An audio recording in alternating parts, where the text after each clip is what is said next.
16-year-old Sarah Yarborough is being remembered as talented, creative, and kind. Sarah was an A student at the high school. Whenever you saw Sarah, she always had a smile. This case is about a 16-year-old girl who had the right to grow up. This case is about Sarah and everything that she should have been allowed to become. It was Friday the 13th in December of 1991. Her parents were out of town for her brother's soccer game. She stayed home. I was reluctant to leave Sarah. She didn't want to come, of course, because she had her whole weekend planned out. So she had a friend come over and stay with her that weekend. We went to a basketball game, went and got junk food at the grocery store, a little bit of fast food. You know, we're 16, we were carefree. There was absolutely nothing that would make any of us think that the next morning everything would change. So Saturday morning, Sarah woke up kind of in a panic. She woke up and said, "I'm late for practice." She put on her drill team uniform and ran out the door. She went to the school and discovered that she was early. So she parked in her car and waited for the rest of her team to show up.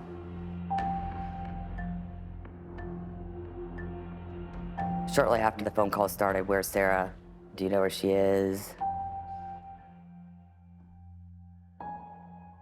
Sarah was found within an hour. Where was her body discovered? So her car was still in the parking lot. Her body was approximately 100 yards away, still on the school property. Part of her clothing was removed. She had nylon stockings tied in a ligature around her neck. I just remember just saying, "Not Sarah, not Sarah, not Sarah," over and over again.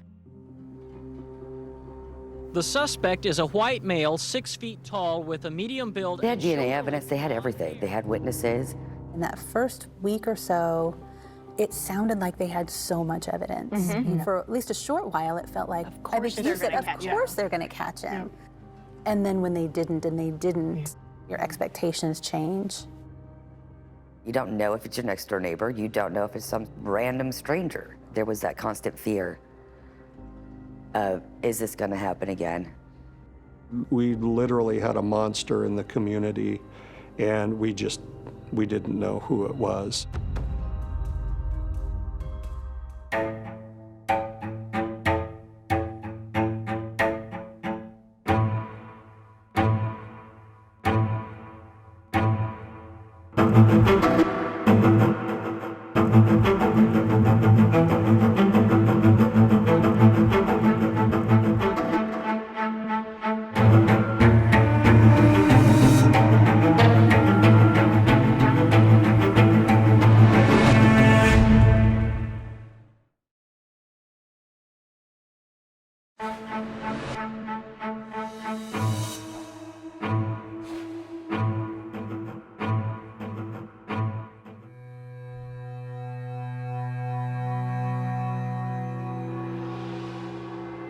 How often do you think about December 14th, 1991, and what happened on that day? Quite a bit. It's a very traumatic thing to go through. It's been over 30 years, but the details of that day have never faded for Drew Miller. I had my friend spent the night at my house. We woke up that morning, watched cartoons, ate cereal, left to go skateboarding. Drew, who was just 13 at the time, lived down the street from Federal Way High School near Seattle, Washington. The school grounds have changed quite a bit, right? Drastically, yes. The tennis court's the only thing that's still here. Drew often took shortcuts through the school to go skateboarding, as he and his friend did that day. We used to hop the fence right here and cut through here. It was freezing cold that day. I mean, there was ice in all of the mud puddles. We just, started smashing them because it's fun. It sounds like breaking glass. That's when Drew says they noticed a man in the bushes. Right where you see the edge of this dugout right here, that was all bushes that were probably this tall. So we couldn't see him until he stood up. He's just staring at us from the bushes. That was pretty jarring, but then he just walked out of the bushes. So then we just assumed he's just smoking weed or something. The mysterious man kept to himself and walked ahead of the boys. Drew says they didn't think much of it until they came across a horrendous scene. There in the bushes, where the man had just been, was the body of a young woman. It was horrible, absolutely horrible. The way that he left her body, she clearly fought for her life. Drew says his shock turned to fear when he realized the man, who was still just feet in front of them, was now staring directly back at him. Does that look still haunt you? Oh, yeah, yeah. It's frozen in my mind. The boogeyman, then? Legitimate boogeyman. The boys raced to Drew's house, and police were called to the scene. When we approached the victim, on one of the pieces of clothing, we saw the name Sarah. Detective Scott Strathy with the King County Sheriff's Office was one of the first officers on the scene. And of course, later we found out that that was Sarah Yarborough.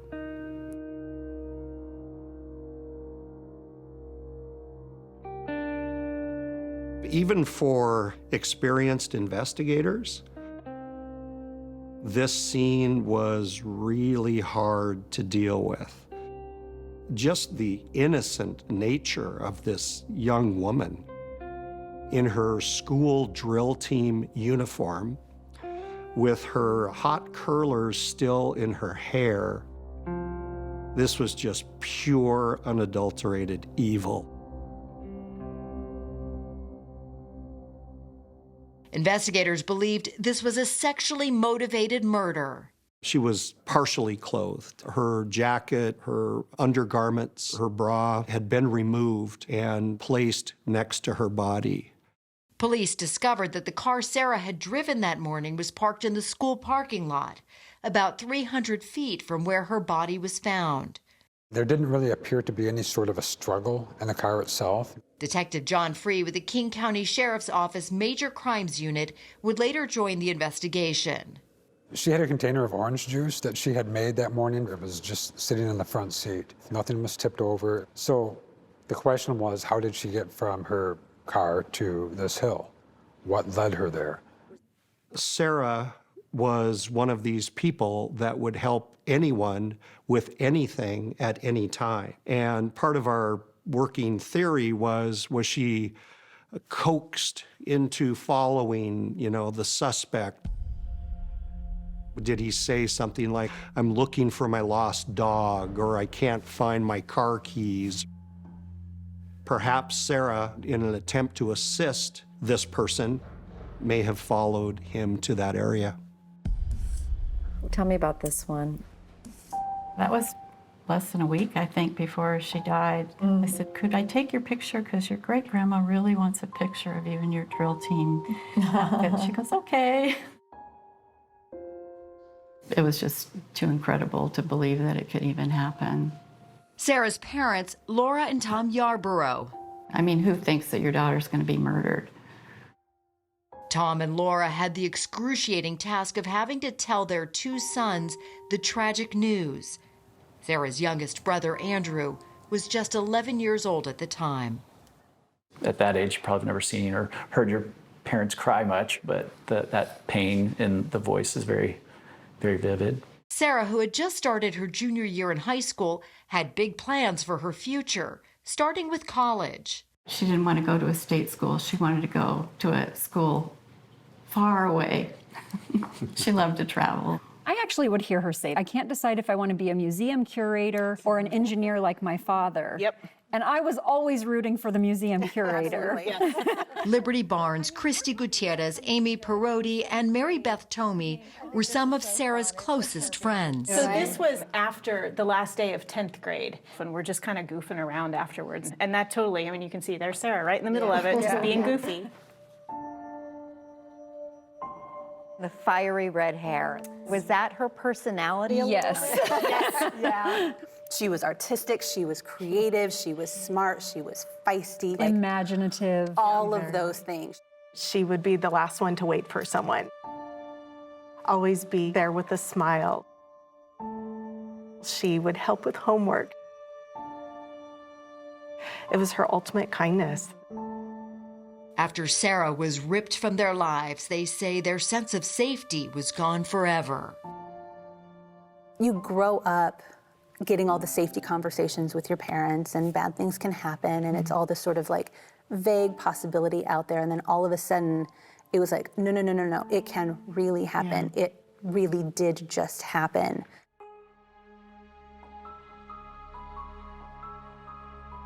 It was all hands on deck. The sheriff's office put everything they had into solving this case as soon as they could. And the killer left behind important evidence. Sarah had not been raped, but the killer's DNA was found on pieces of her clothing. There was semen found on her underwear and on her jacket. We had a full male DNA profile. DNA technology was new back in 1991, but investigators hoped that DNA would someday lead them to Sarah's killer. In the meantime, they had eyewitnesses. I thought for sure somebody would know him. Drew and his friend who was with him the morning they found Sarah's body worked with police, and a sketch of the man they saw in the bushes was released to the public. Police would later release a more elaborate sketch. I very vividly remember going through yearbooks going, okay, who looks like this sketch? Everyone, it felt like at one point was a suspect. But as days went by and as leads dried up, police kept coming back to Drew and his friend. They just made me feel like I was the only person that could help them solve this. I know that wasn't the intent. Like, you know, the officers are just doing their best. How much pressure were you feeling? It's unimaginable pressure. And despite everyone's best efforts, it would take years to find Sarah's killer. This case was never forgotten.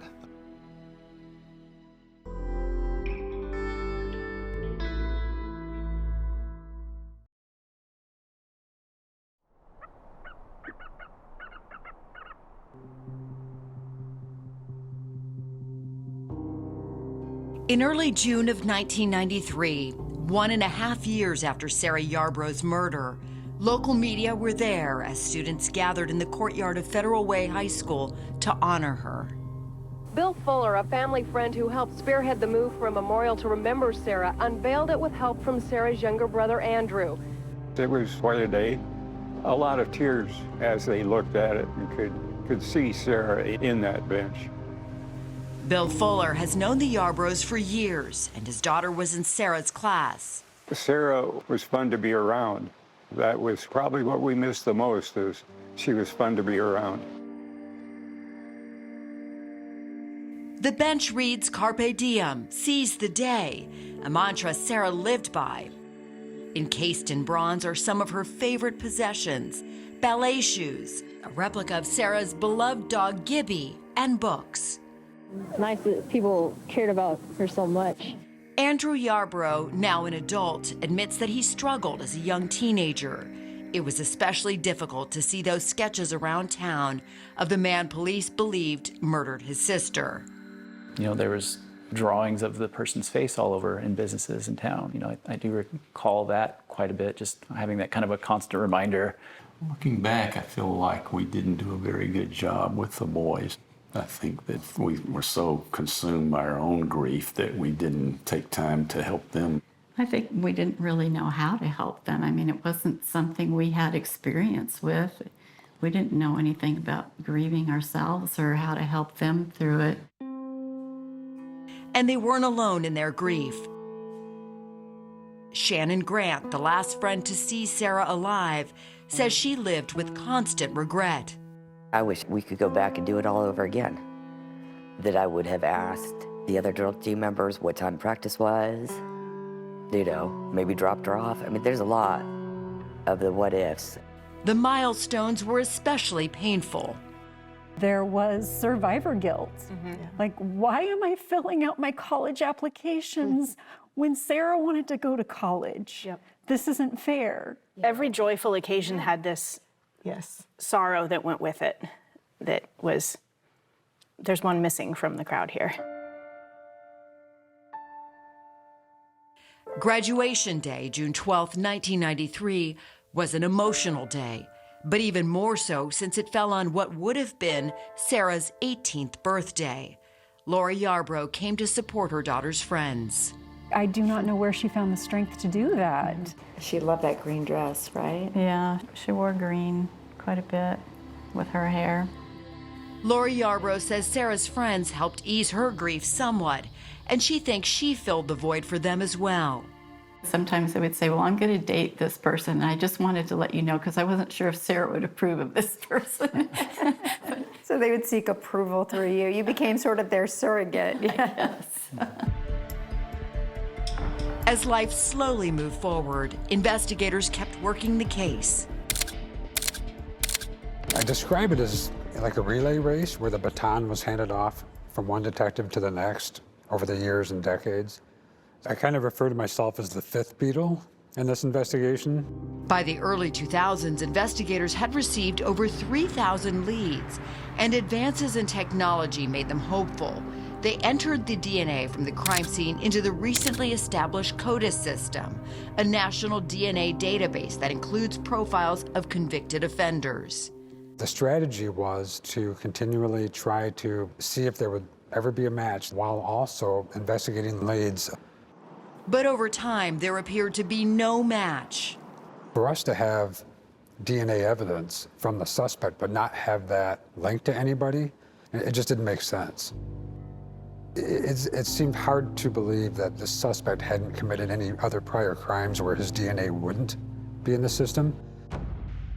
That's when he says detectives realized they had to go in a different direction.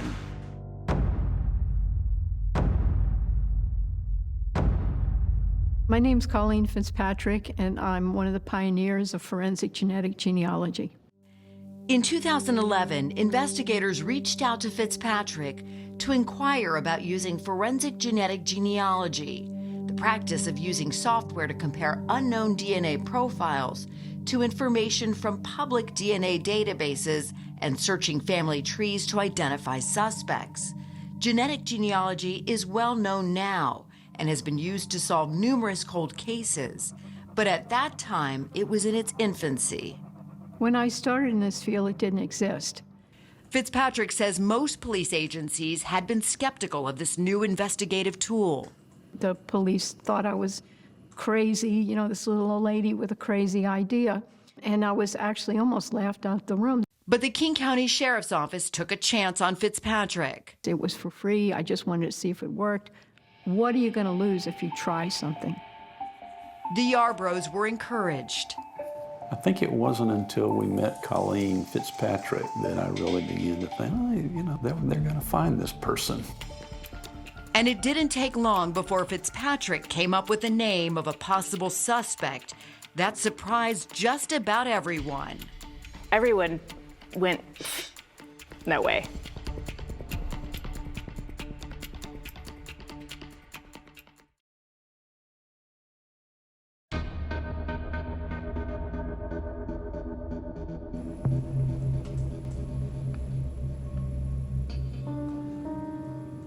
From the beginning, it was very promising. And the story took some really bizarre twists. In 2011, 20 years after Sarah's murder, when forensic genetic genealogist Colleen Fitzpatrick started working the Yarborough case, she traced Sarah's killer's family tree back to a man named Robert Fuller, whose family had come to America on the Mayflower. I found numerous matches to the name Fuller. When Fitzpatrick gave the name Fuller to the King County Sheriff's Office, they immediately knew of one person with that last name. Bill Fuller, the Yarborough's close family friend, who helped get that memorial bench built for Sarah. Naturally, that piqued our interest. From the beginning, Sarah's family and friends believe Bill Fuller had nothing to do with Sarah's murder. He didn't look at all like the suspect. The wrong hair color, he's short, he's not tall. He just didn't fit the profile at all. Fuller's age didn't match the profile either. He's 79 years old now, but was 48 years old at the time of Sarah's murder, at least 2 decades older than the man Drew Miller described. There was no way that I could be even remotely connected to the case. He fully cooperated with police and voluntarily gave them a DNA sample. It didn't match the DNA found at Sarah's crime scene. Yet Fitzpatrick remained optimistic. The good news is that we came up with a possible last name to investigate, and this was the first break in the case in 20 years. Fitzpatrick knew that Sarah's killer was in the Fuller family tree somewhere, so she and her team went back to work. And as the years went by, she knew she was only getting closer, especially after 2018, when forensic genetic genealogy was used to identify the Golden State Killer. Golden State Killer really started the big revolution. Things had evolved that we had the data to work with. The technology was in place that we could go for it. Then in September of 2019, Fitzpatrick's team made a breakthrough. They came up with 2 new possible suspects, brothers Edward and Patrick Nicholas, who, as the DNA showed, were distant cousins of Bill Fuller. You know, this is 8 years of on and off and looking at it, never giving up. This is it. This is exciting. Edward Nicholas was a registered sex offender. His DNA was in the system, it was in CODIS. But Edward's DNA wasn't a match, so they zeroed in on his brother Patrick, who in 2019 was a divorced loner who lived a couple of towns away from Federal Way. We learned that he was working at an auto parts store, lived alone, no children, no friends or acquaintances that would even visit him. Everything that he did was mostly by bus. He wasn't driving. Detective Ree says he discovered that when Sarah was murdered, the bus route Nicholas often took happened to go past Federal Way High School. Back then, Nicholas was just 27 years old, and around that time looked very much like the description of the sketch. It looked promising at that point, but we still needed to get a DNA sample from him to match up to the DNA evidence that we had. So in late September 2019, investigators came up with a plan. We assigned a team of undercover detectives to start doing surveillance on Patrick Nicholas in the hopes of obtaining a surreptitious DNA sample. Eventually, undercover detectives followed Nicholas to a laundromat. They saw him go outside and smoke a cigarette, and Patrick Nicholas was seen throwing the cigarette butt on the ground. That was collected by our detectives. That's what you needed. Yes. Right there, that cigarette butt. Yes. Actually, he dropped 2 cigarette butts and a napkin that fell out of his pocket, and all 3 items were collected. The DNA samples were rushed to the crime lab, and within days, detectives received the call they had been waiting for. The DNA matched. This was our suspect. Perfect match. Yes. Patrick Nicholas was arrested. There were so many suspects over the years. Was Patrick Leon Nicholas ever named as a suspect? Out of 4,000 tips, he was never named. I was pretty in shock. The news was a relief for Sarah's family and friends, who had never given up hope that they would get answers. One thing the detectives kept telling us was, eventually technology is going to solve this case. I trusted that, and they turned out that they were right. And I remember going out to my car and bawling, just bawling. Finally, they got him. When Drew Miller, who had seen Sarah's killer back in 1991, saw Patrick Nicholas's face, he says he knew they had the right person. What did he look like? The same guy, just older. Just the same evil face. eyes. Those evil eyes stayed the same. All these years later. Yeah. But it was not over yet. Why do you think you're here? I have no clue. During his interrogation, Who are you in charge for? when detectives specifically asked him about Sarah's murder, he gave an alarming response. What we're investigating is the death of a young girl. Her name's Sarah Yarborough. Interestingly, he asked what year this was, and that really sent up a flag. Why? Why would you ask that? He's being told this is a murder case. We're wondering at this point, are there other victims? This is it. I'm not going to say anything. After 1.5 hours, Nicholas asked for an attorney and stopped talking. But his criminal record would speak volumes. I am the one that got away.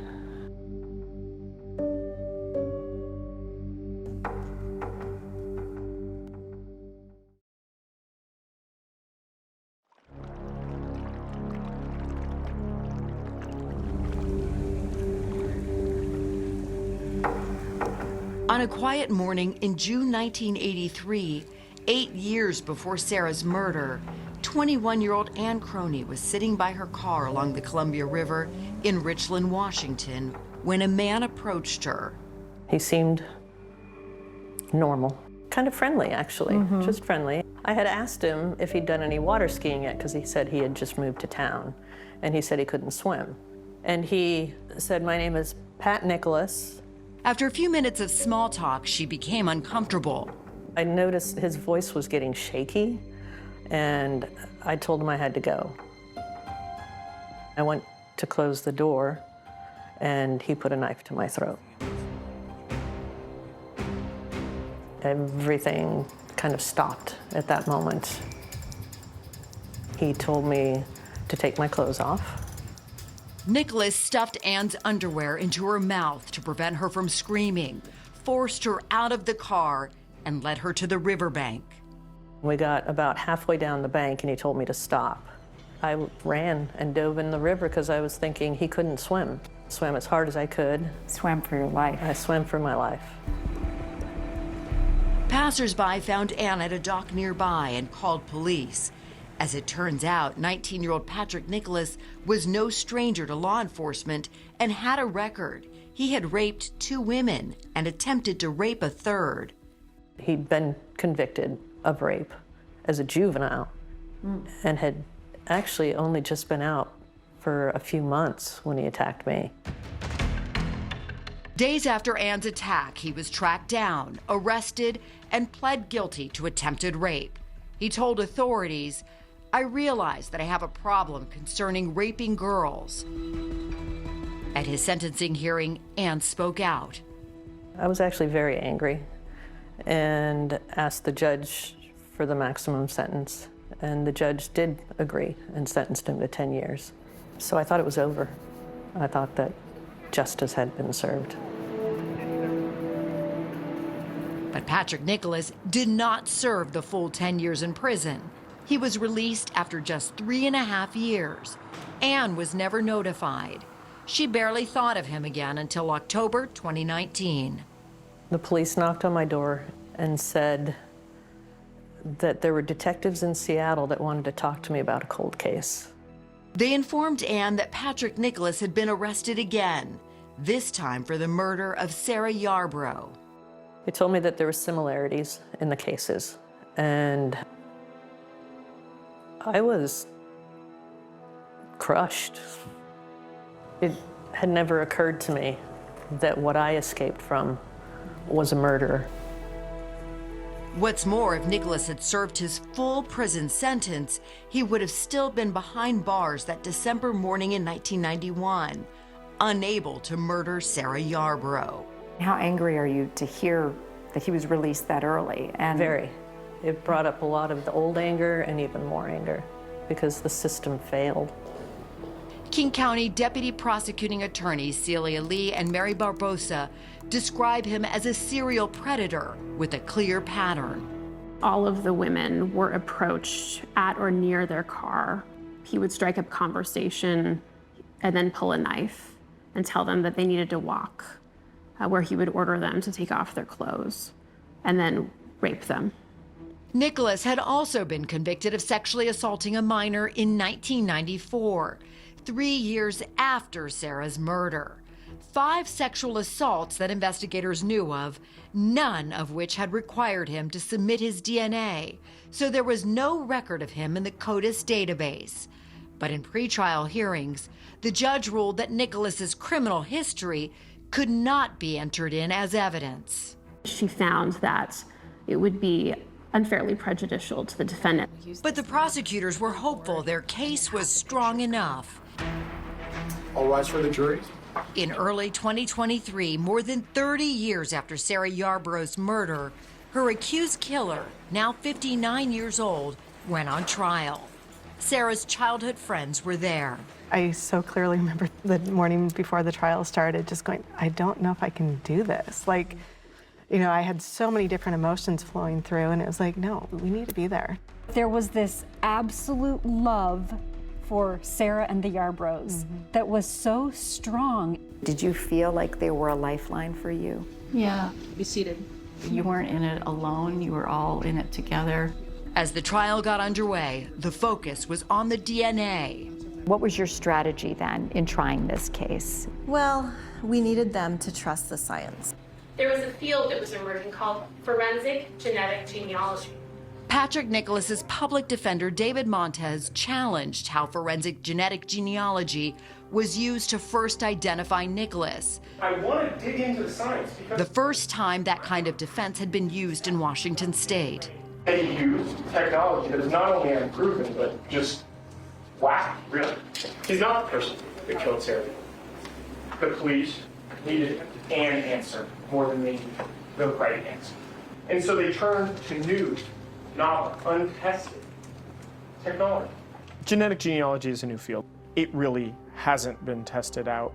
Should we be making important decisions based on something that is not well or deeply understood? But the prosecutors said that argument was moot because Patrick Nicholas's DNA matched the DNA found at the Yarborough crime scene. And Detective Free says the numbers were astronomical. The odds were 1 in 120 quadrillion that... Quadrillion, yeah. Right, that it was somebody else. If the numbers pointed to Nicholas's guilt, law enforcement says so did evidence found at his house near the time of his arrest in 2019. It was almost like a lair. There was no working electricity at this house, stacks of pornography all throughout the place. We also found a newspaper from 1994 that had on its front page an article about the Sarah Yarborough case. And going through one of the kitchen drawers, we found a torn photograph taken from a magazine, a woman in a cheerleading outfit. When the prosecutors showed that photo in the courtroom, the oxygen left the room. Yeah. Montez downplayed their significance. I think both of those pieces of evidence were not especially strange given the general state of his house. There were stacks and stacks of newspapers all over his house. This is evidence tape. Patrick Nicholas didn't flinch as the evidence was shown, showing no emotion throughout the trial. But Sarah Yarborough's presence was felt, especially when now retired Captain Scott Strathy carefully unpackaged and displayed Sarah's clothing that had been in storage for over 30 years. Her drill team jacket, shoes, sweater, even her nylon stockings. This was like opening a time capsule. All of a sudden, they were real things. They weren't even photographs. They were the things she had on her body when she died. You sort of felt yourself crumble. After 9 long days of testimony, the case went to the jury. All rise for the jury. It took them just over a day to reach a verdict. I was shaking, and like just that, like there was so much adrenaline and so much anticipation. We, the jury, find the defendant, Patrick Leon Nicholas. Everything just dropped, and it's like, what? Why do you think it took law enforcement so long to identify Patrick Nicholas as a suspect? Take a look at a timeline of the case at 48hours.com.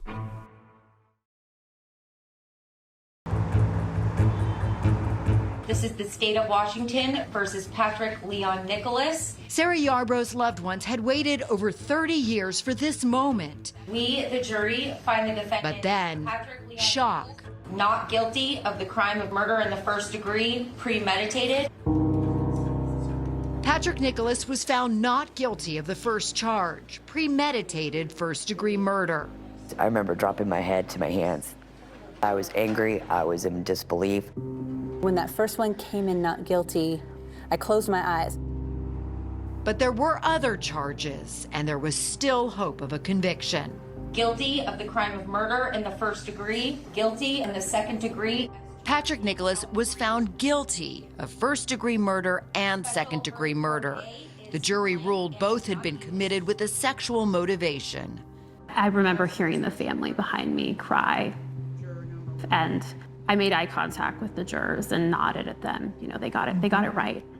I feel so grateful for those detectives, for the boys, for the previous victims, for every witness who took the stand. So grateful that all these people came together. 2 weeks after Nicholas's conviction, dozens of people who had been involved in every part of Sarah's case gathered back at the courthouse for his sentencing hearing. Prosecutors asked the judge to impose extra time to take into account all of Nicholas's crimes. The sentencing hearing was exhilarating in a way that I never expected. It was probably the most raw human courage I have ever seen in my life. Sarah's death left our family broken, and we've never been the same. The pain in my father's voice over the phone telling me Sarah was dead. Person after person took to the podium to say all that Patrick Nicholas had taken from them. Coming face to face with pure evil that day has deeply impacted my entire life.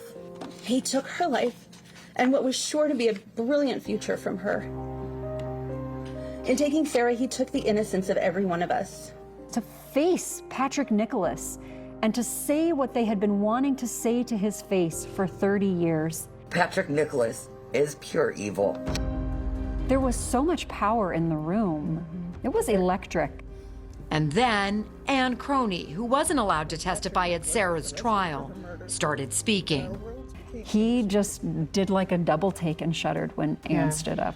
Like he saw a ghost. Yes. Yeah. I'm sure he didn't expect to ever see my face or hear my name ever again. We rely on a system of justice that is designed to protect us from predators like Nicholas.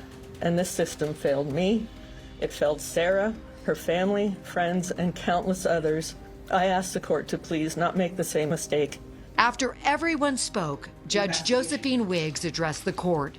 When I think about this poor child,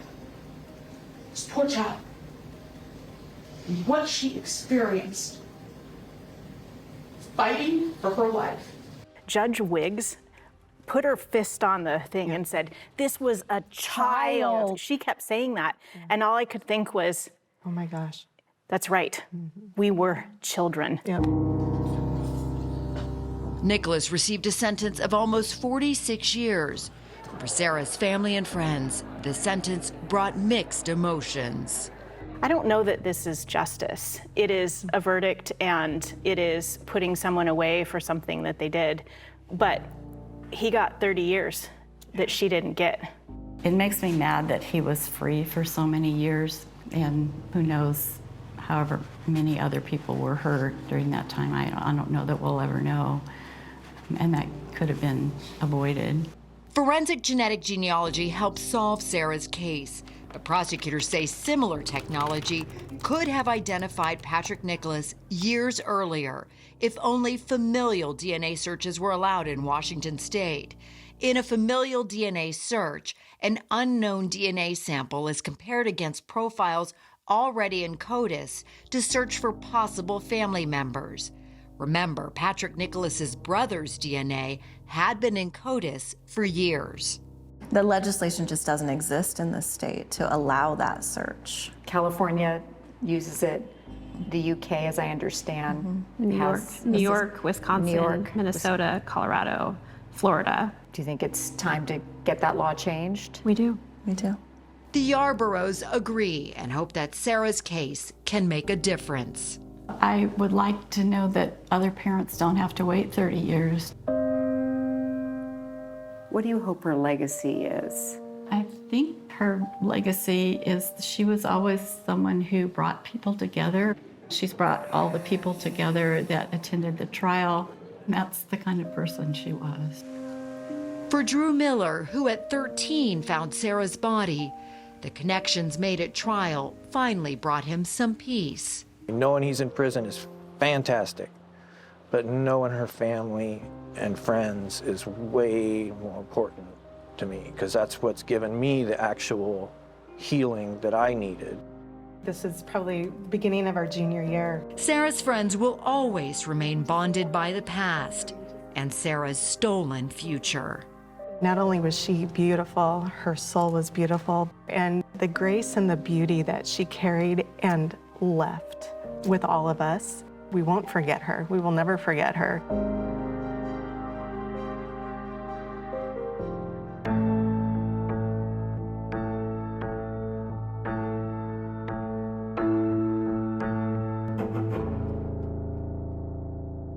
New CBS Next. He's not breathing. A surgeon's girlfriend found dead. He provided those drugs. Was this a case of a controlling doctor's depravity? This was not just some simple accident.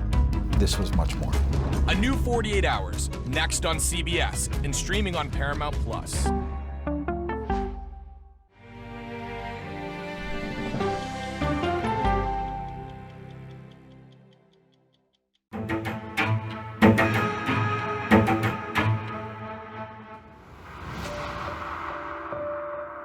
On December 19th, 1979, Michelle Martinko was an 18-year-old high school senior. She was impossible to miss. She had the big blonde hair. She was that striking. She was striking. Just a smart, kind, nice person. She was a member of the concert choir. They had a banquet, which she attended. Afterwards, Michelle ended up going to the mall. So did a bunch of her friends from the choir. The mall had just opened. It was 2 months old. It was the place to be in Cedar Rapids at the time. So she would have been parked right in this area? Yeah, she would have been parked facing this direction. She left the mall shortly before it closed. It closed at 10 p.m. that night. You're talking December in Iowa. It's very dark. It's very dark. Michelle walks out and gets in her car. This person snuck up on Michelle, opened the door, and climbed in. She was stabbed and cut a total of 29 times. This was a real fight. It looks personal. It's a lot of stab wounds. It's overkill.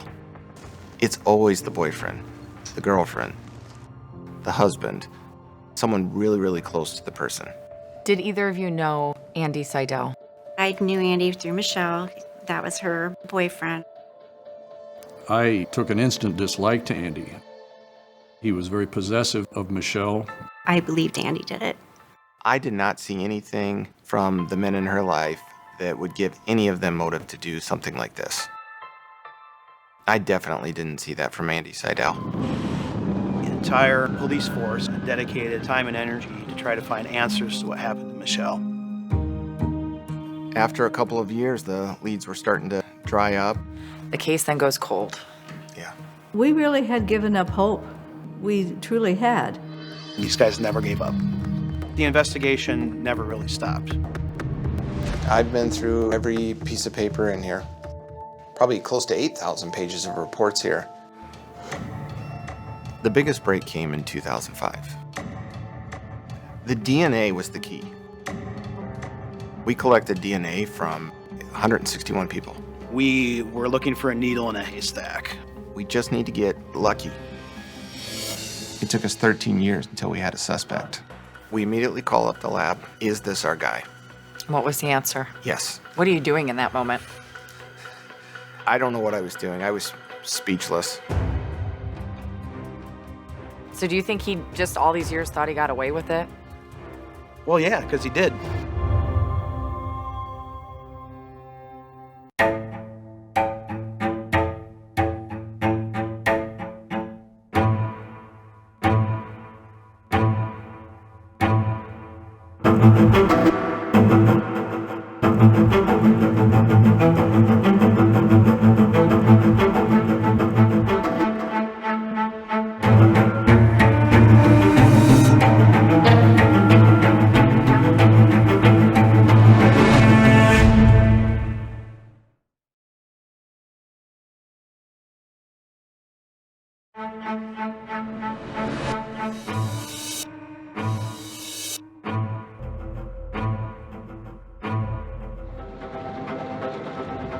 This tragic case, it's been haunting this community for years.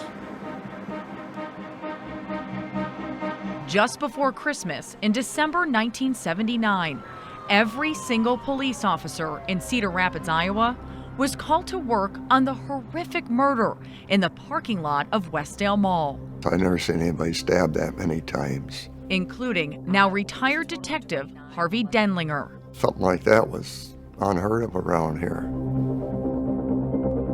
Michelle Martinko, an 18-year-old high school senior, had been found violently stabbed in the front seat of her car.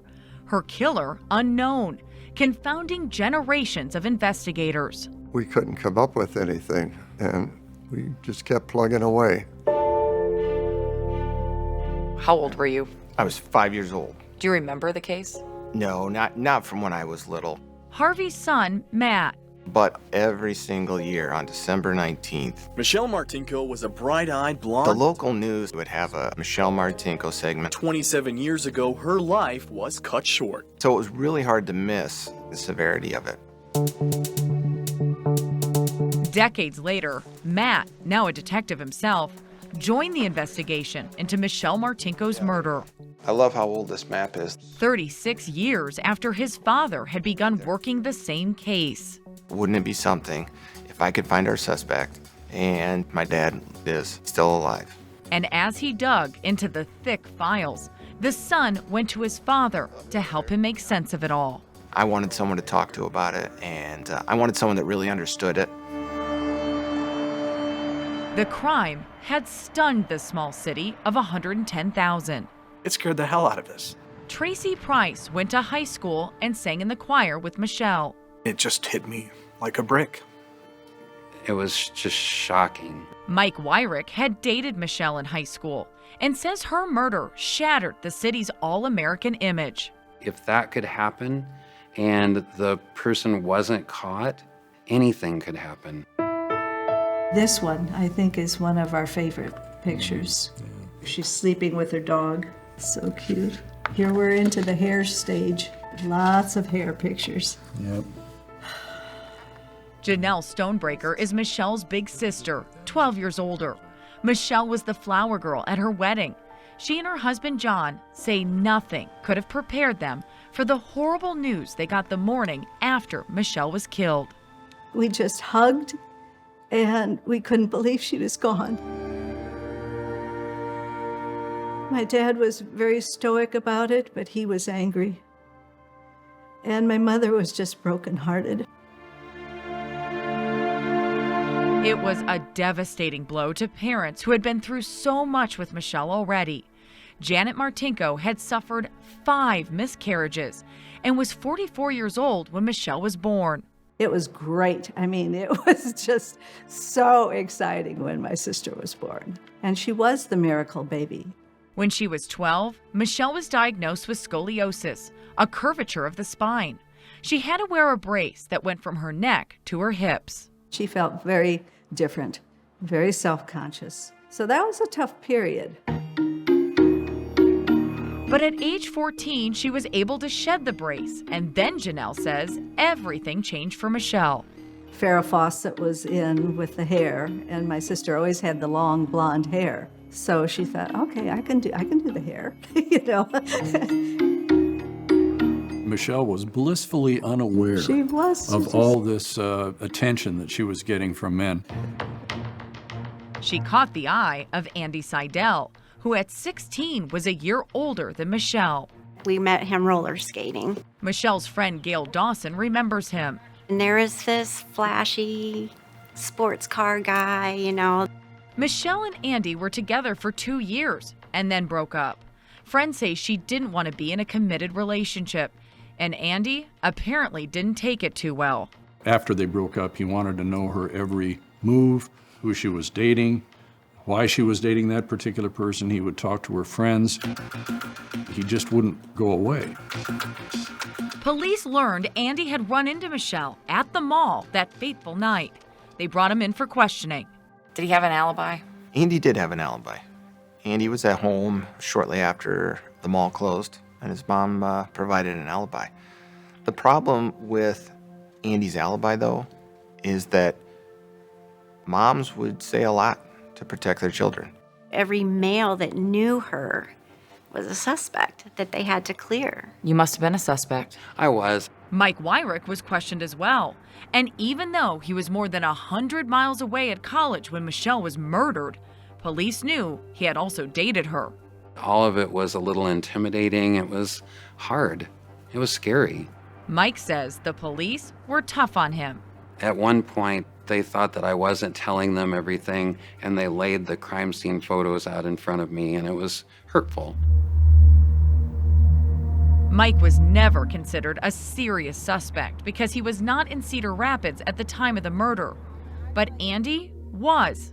And Andy's behavior at Michelle's funeral only reinforced many people's suspicions about him.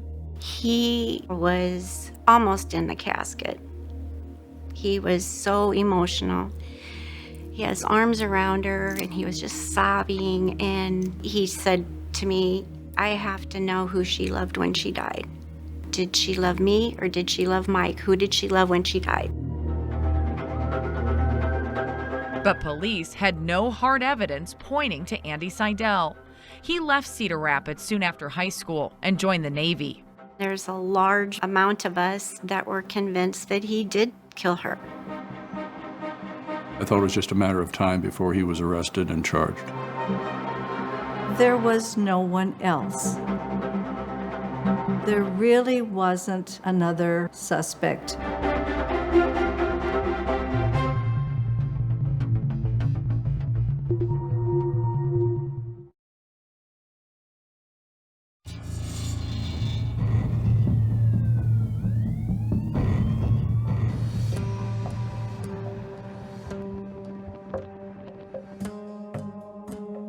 As police investigated those closest to Michelle Martinko looking for potential suspects, they were also looking at the possibility that Michelle may have been killed outside the mall by a stranger.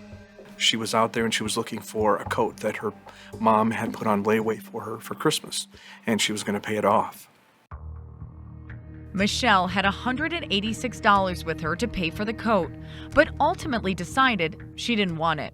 Tracy Price had run into her at the mall that night and gave her a protective warning when he saw her holding the cash. Put that away, you know. Don't be flashing money out here in the middle of everybody. Tracy only learned later that Michelle was a little anxious that night. She was nervous about going out to the mall by herself, and that she had told someone that she felt like she was being followed. You didn't notice anybody watching her, paying close attention to her? I never got that feeling. Michelle headed to her car in the dark. So she was parked pretty far away. Yeah, she was parked a ways out here. I think she gets in. I think she probably turned that car on herself and was warming it up for a minute to get the frost off the windows. And I think that in that moment before she puts it in drive and leaves, I think he's at the door, pops it open, pushes her over and climbs in. Sounds like a robbery? On the surface, it would sound like a robbery, but she did have cash on her. It wasn't taken. She did have a bag with some items she had purchased in the back seat. Those weren't taken. So is it a sexual assault? It very well could have been the plan. Although the autopsy showed she was not sexually assaulted, Michelle had defensive slice wounds on her hands and body. You have to assume that pretty much any motive that you can logically think of was a possibility, and that Michelle decided she wasn't going to allow that to happen. She fought. Whatever the motive, the assailant had come prepared. They found rubber glove indentations on the outside of the car in dirt. They found them inside the car in blood. It was clear that that person was trying to conceal their identity. Investigators had no fingerprints, no witnesses, and few leads. Although they had a blood-soaked crime scene, DNA technology was still years away. It's frustrating. By 1986, this case is sitting on ice. It's that cold. No one can think of anything more to do at that point. Michelle's family was even more frustrated. It seemed that everybody had been looked at. We thought the investigation was pretty much dead in the water. It would take almost 2 decades, but the case would come alive again. In 2005, Detective Doug Larison was in charge. Coincidentally, he had gone to high school with Michelle. Although they were not close, her murder had deeply affected him. So that had been on your mind since you were 18 years old. How do we get this solved? Right.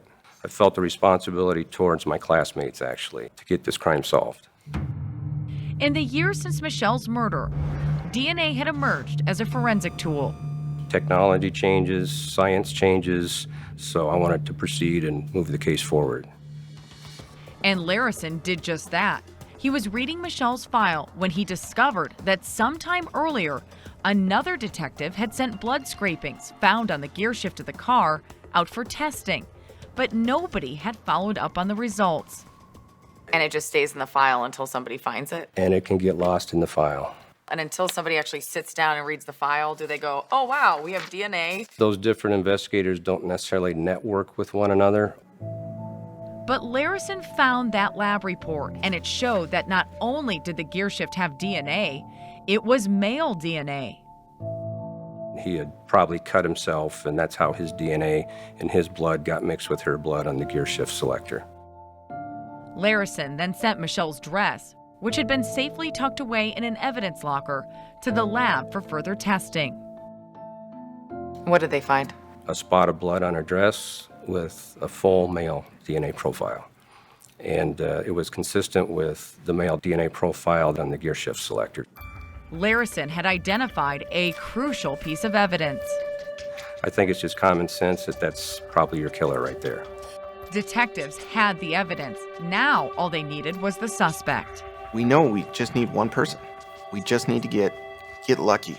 You know, have the sun shine on us just one day when we find one person that matches that. But it would take many days, more than a decade. And it wasn't luck. It was cops who wouldn't quit until they finally narrowed in on one very surprising suspect. Oh boy, this is it. We have finally gotten down to the wire on this.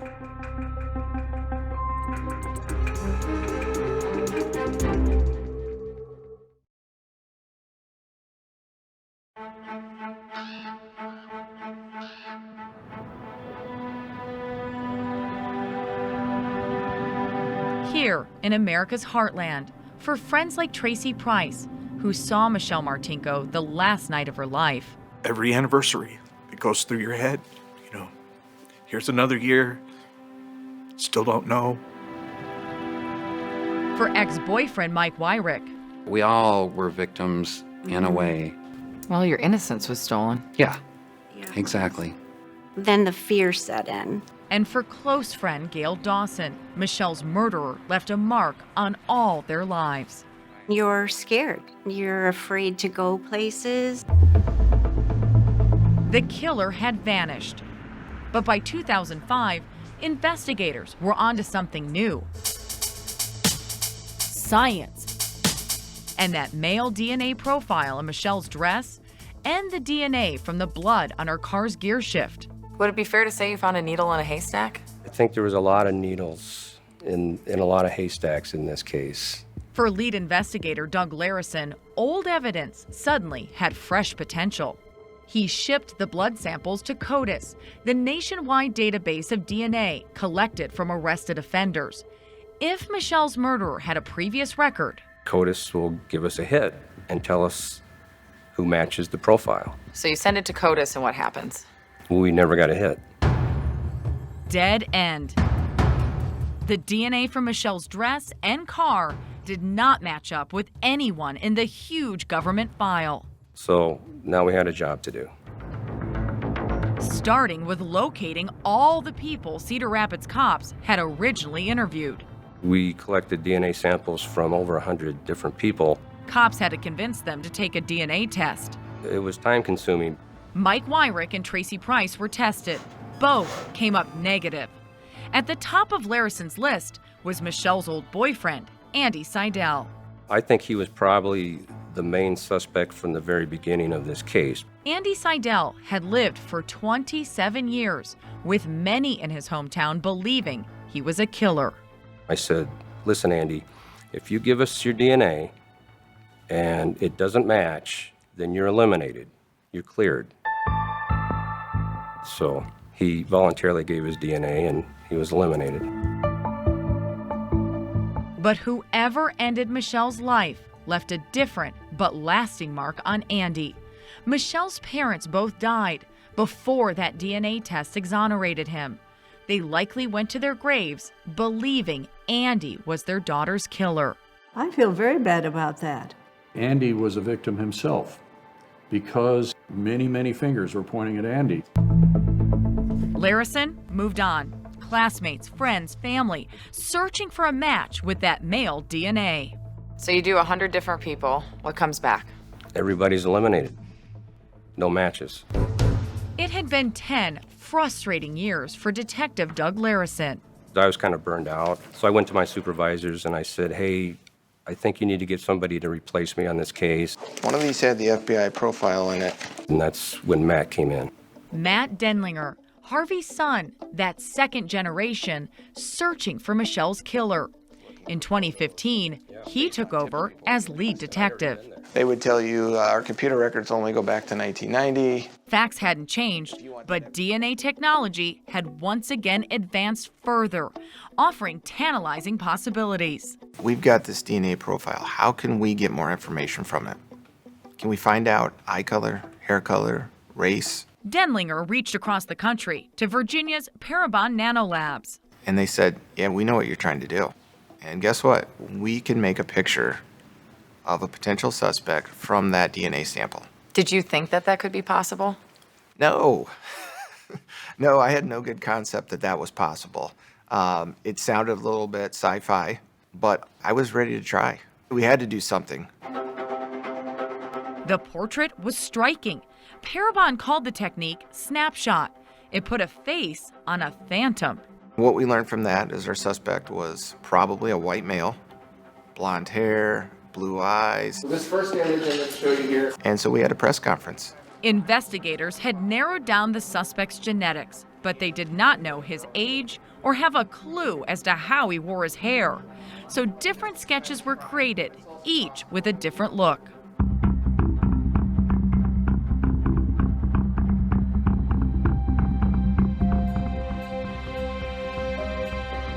A town hungry for justice searched its memory for a match. Do you get a lot of tip calls? We got hundreds. Any of them pan out? No. It's every blonde-haired, blue-eyed guy that ever walked the face of the earth and stepped foot in Iowa. Are you just confused? I was really confused, and I did not know where to go next. That answer came from an infamous but totally unrelated case. California's so-called Golden State Killer. Joseph DeAngelo was arrested in 2018, charged with a decades-long spree of serial murder and rape. That was big news. That was big national news then. I read the article, and it talked about genetic genealogy. And you went bingo. I went bingo. Genetic genealogy, the charting of DNA from one family member to another, a DNA family tree. Parabon was ready to test that same DNA one more time. They said, we'll use the sample you already gave us for the snapshot images. I said, let's do it. Parabon searched a public national database called GEDmatch of people who submitted their own DNA voluntarily to trace their own personal family tree. And in July of 2018, we got a report back from them. They said, good news, we found a relative of your killer. Brandy Jennings is our gal in Vancouver, Washington. She's the second cousin. Right. Once removed. Exactly. Brandy Jennings, an office manager and single mom, was a distant relative to the male whose DNA was found on Michelle's bloody dress and in her car. So you start with her. We start with her. Denlinger spent months building Brandy's family tree, all the way back to her great-great-grandparents. We used genealogical records, birth records, marriage records, gravestone records, anything we could find to fill in a bunch of these unknowns. As more blood relatives of Brandy Jennings provided their DNA, a genetic puzzle filled in, and the detective reached out to Parabon once again. And they recalibrated things and said, listen, we think your best odds are these three brothers who live in Iowa. 3 brothers, all from Iowa, all likely sharing some DNA with the blood found in Michelle Martinko's car. A 38-year trail was heading straight back home. 20 minutes away. I was pretty excited about this one.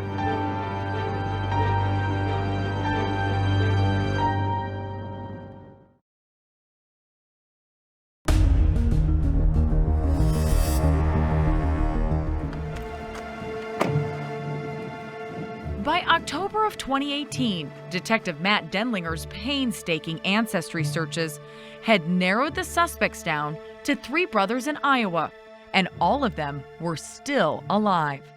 We immediately started doing research on these 3 brothers. They were Donald Burns, Kenneth Burns, and Jerry Burns. Denlinger and his team set up a plan. They would collect DNA samples from the brothers to see if any were a match. And they would do it without them knowing. You think one of them's the suspect, you can't tell any of the 3. Not only can I not tell any of the 3, but I was careful who I told in general. Iowa is not the biggest state in the union, and you never know who knows who. They followed one brother to lunch and grabbed his straw. For the second, a toothbrush was collected from his garbage. And then the third brother, Jerry.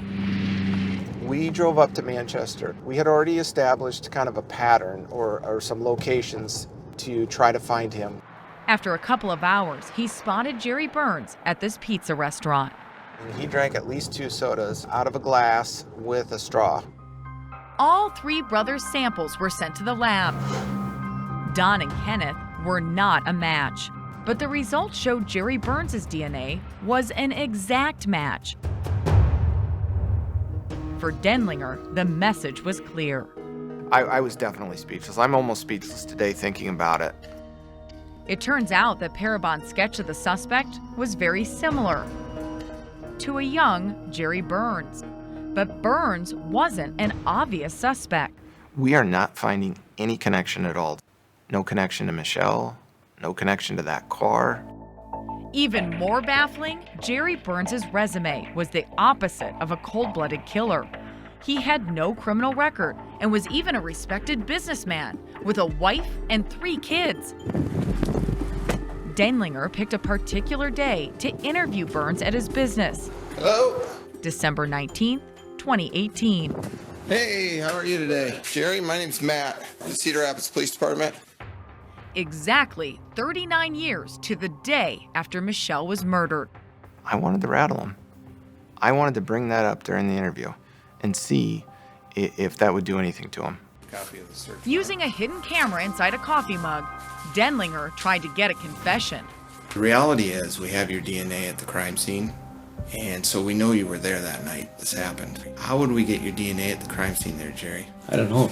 But Jerry acknowledged he had been to the mall with his family in the past. Did you go to Westdale Mall? Oh yeah, we've gone to Westdale Mall. Although Jerry couldn't remember when he was at the mall, Denlinger continued to press him. Jerry, what happened that night? I don't know. Despite Burns' denials, the DNA was enough to arrest him for the murder of Michelle Martinko.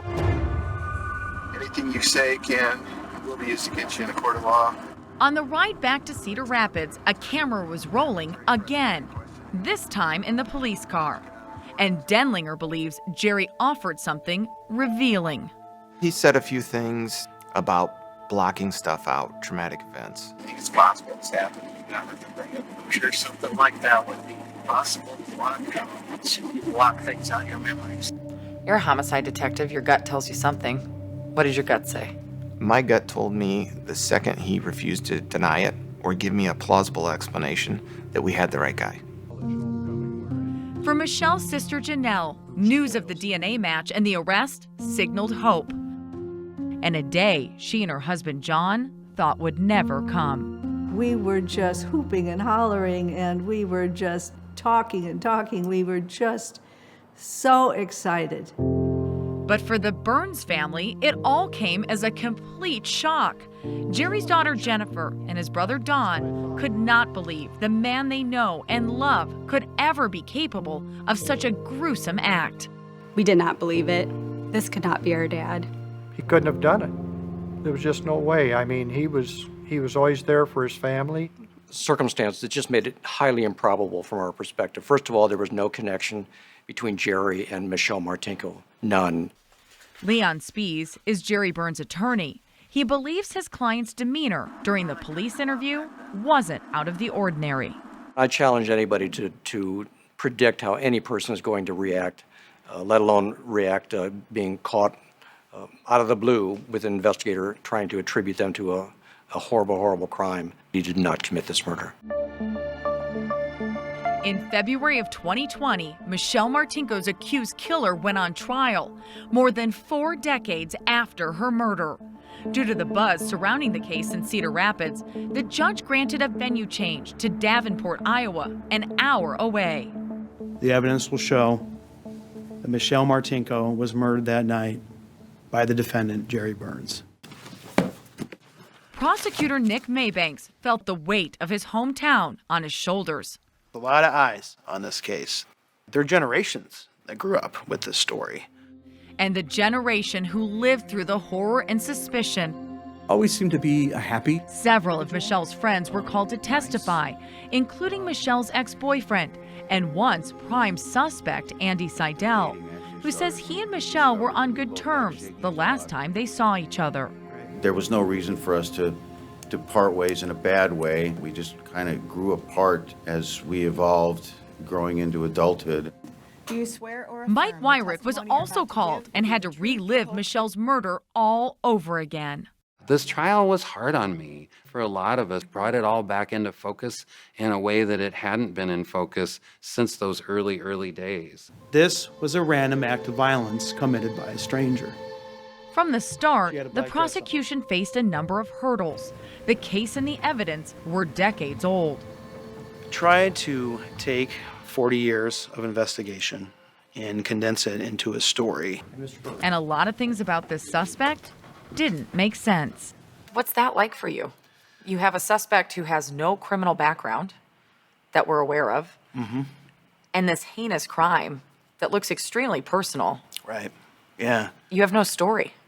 Don't, yeah. And after he was interviewed, we didn't have much of a story either. A story the Burns family believes was problematic from the start. They wanted an explanation of how his DNA got there. Well, how is he supposed to know from 40 years ago? You know, I can't even remember what I did last week every day. So would you say it's impossible that Jerry murdered Michelle? I'd say it is. There's absolutely no way it could have happened. I don't think there's any way that my dad could have done this.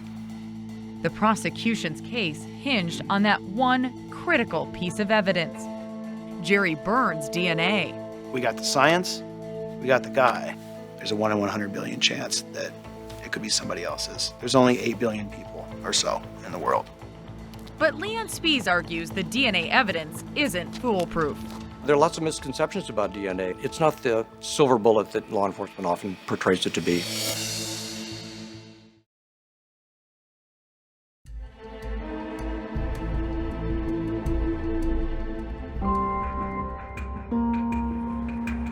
As the state's case wound down, prosecutor Nick Maybanks had one last card to play. He called a new witness, Michael Allison, a drug offender who had become friendly with Jerry Burns in jail. Yes, I do. I asked him directly, Jerry, did you do the crime? And he said, I can't talk about this. But Burns did say something curious. He feels like no matter what happens, in this case that he wins because he had the opportunity to be out there with his family all these years. Allison said Jerry later made another comment while they were playing cards that disturbed him so much he volunteered to testify. He had told me if I keep beating him in pinochle, he was going to have to take me to the mall. It disgusted me. In his defense case, Leon Spies calls only one witness, Dr. Michael Spence, a molecular biologist.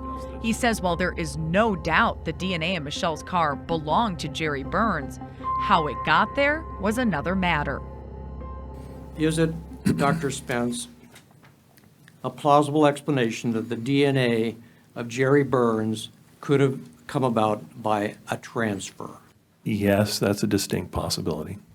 Every time you come into contact with something, you're shedding DNA, you're leaving a biological trail of yourself. She was in a shopping mall before she was killed, a shopping mall that the Burns family had used. She sat down with a friend at a food court that Jerry Burns and his family may have sat at. But how did Jerry's DNA end up on the Buick's gear shift? Jerry's brother Don Burns believes there could be an innocent explanation. He worked in a dealership that sold Buick cars, so there is a possibility that if records show that that car went through that dealership, his DNA could be in that car. But Detective Matt Denlinger isn't buying it. My question for them would be, did the dress go to the Buick dealership too? This fantasy world. Common sense says that that's not the case. Impossible. Impossible. Ladies and gentlemen of the jury, good morning. In his final arguments, Prosecutor Maybanks tells the jury there was only one way Jerry Burns' DNA got into that car. There was no chance of outside contamination on this dress. We know how it happened, and we know who did it.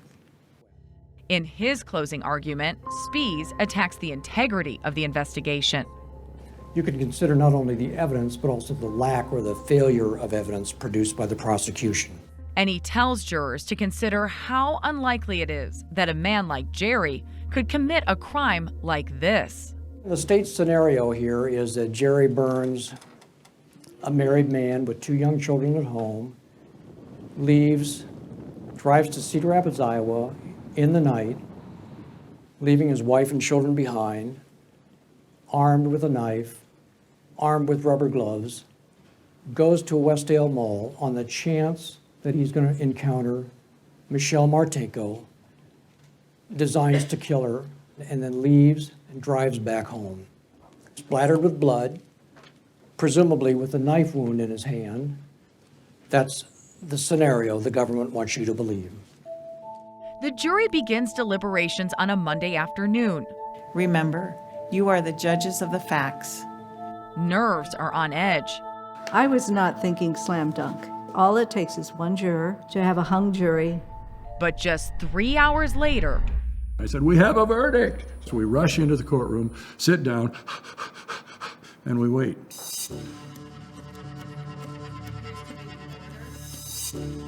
Thank you. We, the jury, find the defendant, Jerry Lynn Burns, guilty of the charge of murder in the first degree. Guilty. The courtroom was silent. We almost couldn't breathe. It was just amazing. It was fabulous. We were aware of how quiet it was on Jerry's side and that there was no reaction. Unfair. I'd say I was stunned. The verdict came back so fast, I don't know if the jury really took time to look at the facts. What do you feel in that moment? Extreme relief. The weight of the world was off my shoulders now. Harvey Denlinger, the investigator who was there at the beginning of the case 40 years earlier, saw his son help end it. I'm proud as heck of him. I really am proud to get an answer, while he can still appreciate it. He said today how proud he is of you. Well, all right. We're gonna take a break. Finally, there was an answer to the question that had haunted Cedar Rapids for so long. But there is a lingering question. Was Michelle Martinko Jerry's only victim? I just seen something about Jody Husentroot recently. In his interview with Denlinger, Burns randomly mentioned the name of Jody Husentroot. You are watching News Channel 3 Daybreak. She was a blonde news anchor kidnapped near her car in a parking lot in 1995 and never found. She worked in Mason City, Iowa, 2 hours from where Burns lived, though there is no evidence he knew her. Do you suspect that Jerry Burns was involved in other crimes? I don't know the answer to that. My gut tells me there's probably something else out there. Mason City police will not disclose whether they are investigating Burns in the Husentroot disappearance, and his DNA is not connected to any other cases. But in Michelle Martinko's case, she played a unique role in revealing her killer. She fought so hard that she caused the murderer to cut himself. He left his DNA, and so Michelle helped solve her own murder. 4 decades after Michelle's death, her friends, family, and generations of investigators gather to celebrate her memory. This case isn't just about her death, it's about her life. Nick Maybanks worded it the best. I mean, he said, it's not about how she died, it's about how she lived. You can't help but wonder where life would have led her. Her name will be forever etched in local history as part of Cedar Rapids' most haunting crime. You've been a prosecutor for 20 years. Is this the biggest case you've ever had? Yeah. Every case, you want justice. But a case like this touched so many people over so many years, there'll never be another one like it.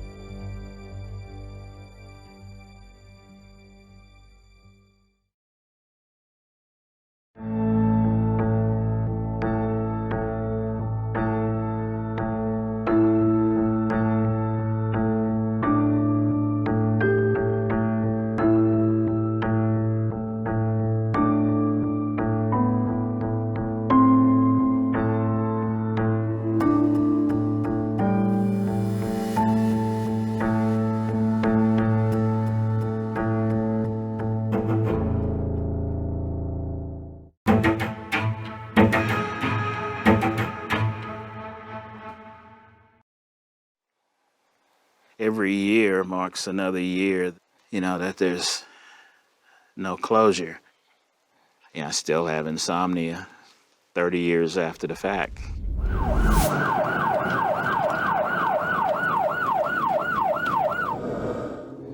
I wish I'd solved the crime for the families. We tried. This is the, I can't believe it's yogurt. I was a cop for 32 years at Austin PD.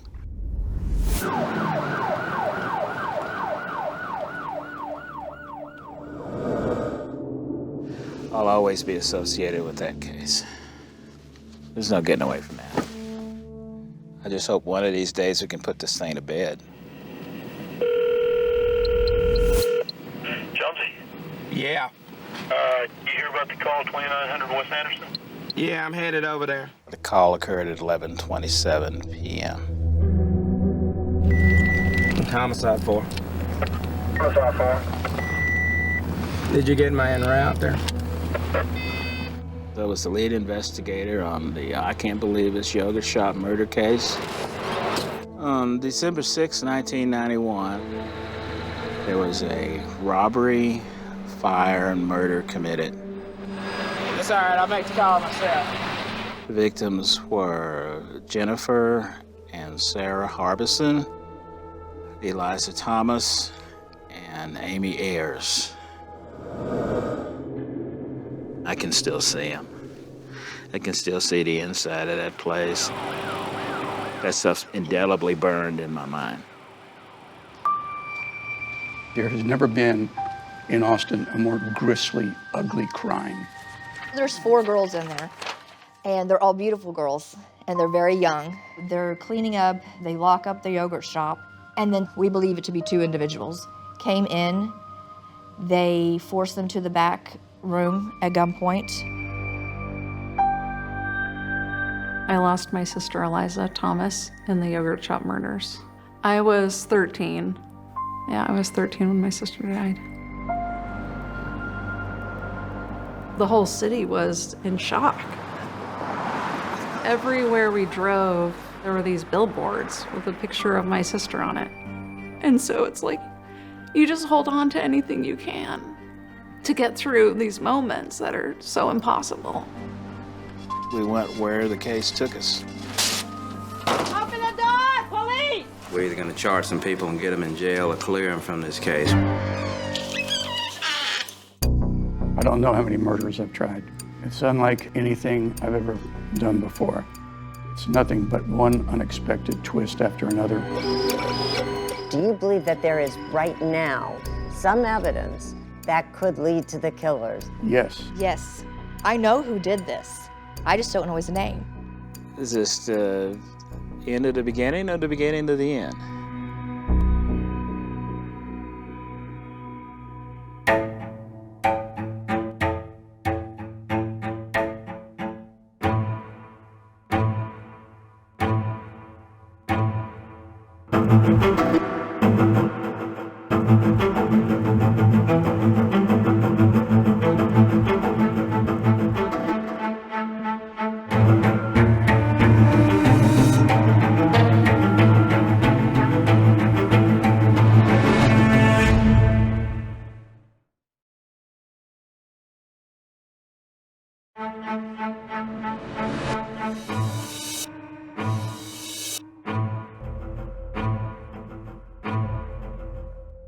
So what is all of this here?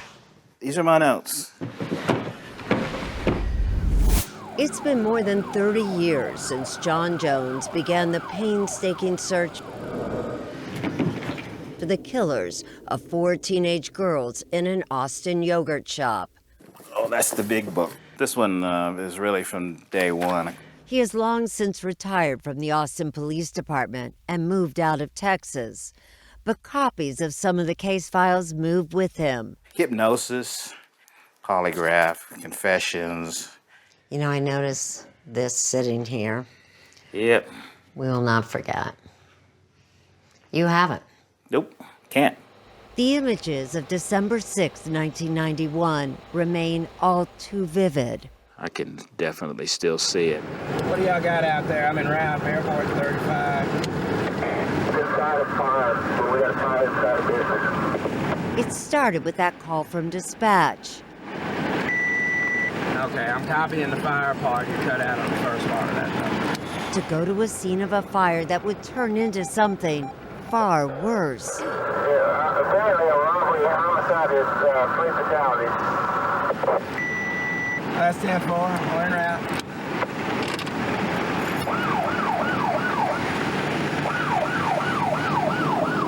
And then about halfway out there, they called me again on the radio and said, we found a 4th body. A local TV news crew happened to be filming Jones on a ride-along that night. What place of business is this here? This is the, I can't believe it's yogurt. Okay. Fire department had just knocked down the fire. I mean, there was still a lot of water in there, a lot of smoke still. It was all muted grays and blacks. There is no color in there with the exception of the girls. The girls were quickly identified.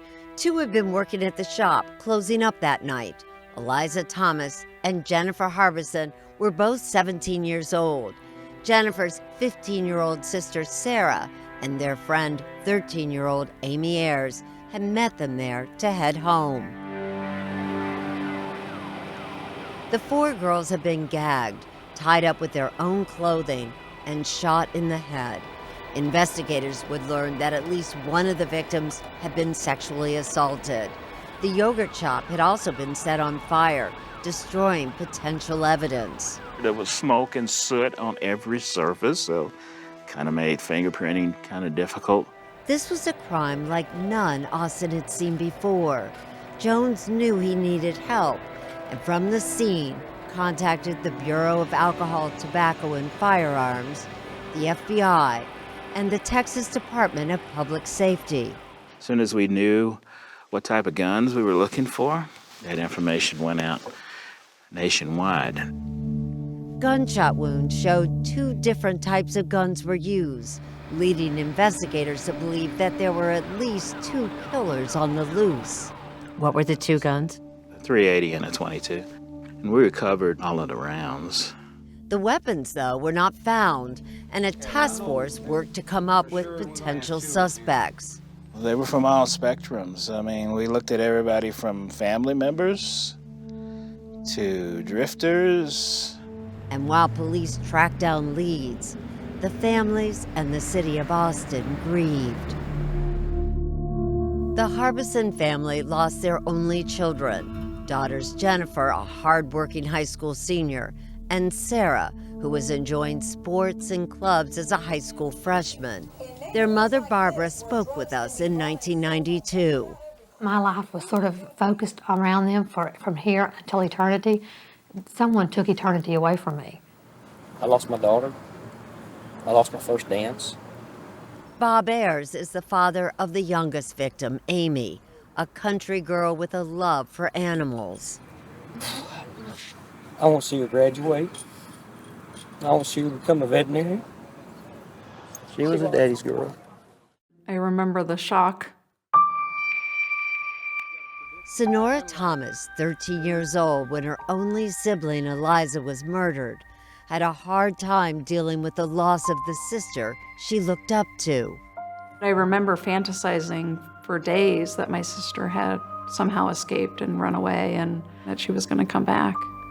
And so that's what I was kind of holding on to. Her parents struggled as well. My family never talked about my sister after she died. Never? No. It's too painful. Sonora did as best she could, picking up some pieces of her sister's life. Eliza, an animal lover, had a pig she planned to enter in a livestock show. Just a few months after the murders, Sonora took over those duties. Third place, Sonora Thomas. While Sonora may have seemed to be coping, the reality, she says, was far different. You had to grow up quickly. Very quickly. I would say I fell apart under that pressure. We knew they were hurting because, we were hurting too. Here you go, open your little mouth. Jones, a parent himself, felt the family's grief. He promised to do all he could to help them. We told them what we could, and I assured them that we would keep them apprised as to everything that was happening, and we did. Jones also made a pledge to the families involving the shirt he wore on the night of the murders. I kind of made a promise to them. The next time they saw me with that green and white shirt on, that was a signal to them that, we knew who did it. And Jones seemed assured they would find the killers. We stayed in constant contact with the behavioral science unit at the FBI in Quantico. They said that I should, as the face of the investigation, project an air of confidence that would cause the bad guy to shiver in his boots. So look in the camera and be confident. And when we followed him working the case in 1992, he did just that. Let me just say this, whoever you are out there, you're gonna be mine one of these days. Where you at? Okay. I'm right here. But trying to figure that out was daunting. 342 people that have been listed as suspect. But we're looking at pages and pages of suspects here. One of those early suspects was a teenager named Maurice Pierce. He was arrested 8 days after the murders at a mall near the yogurt shop, carrying a .22 caliber gun, the type used in the murders. The .22s were unmatchable. So you can't say it wasn't his gun? No. But there was no way to prove match that it. It was his gun. He gave a statement. Matter of fact, I took his statement, and he implicated 3 other boys. Jones says Maurice Pierce claimed that he was driving a getaway car and that 3 acquaintances, Forrest Wellborn, Michael Scott, and Robert Springsteen, were involved in the murders. But Pierce's story began to fall apart. It started to crater when we wired him up to go talk to Forrest. And we were listening in on the wire, and it was pretty obvious Forrest didn't know what Maurice was talking about. And when Wellborn, Scott, and Springsteen were brought in for questioning, they too denied any involvement. It was decided there was just not enough evidence to charge them. Now stop right here, right here. And the search for other suspects continued. Get down on the ground! Get down on the ground! Get down on the ground!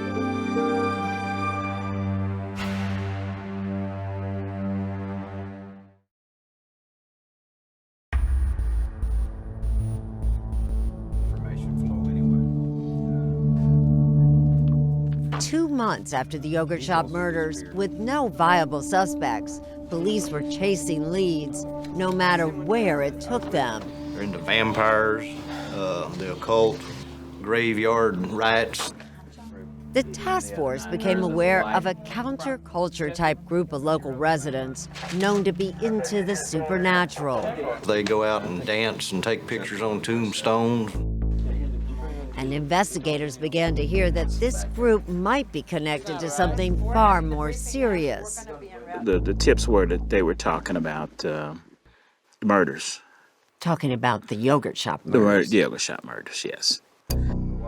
There was one woman in particular whose name kept coming up in connection with these tips. She got stopped at Oakwood Cemetery.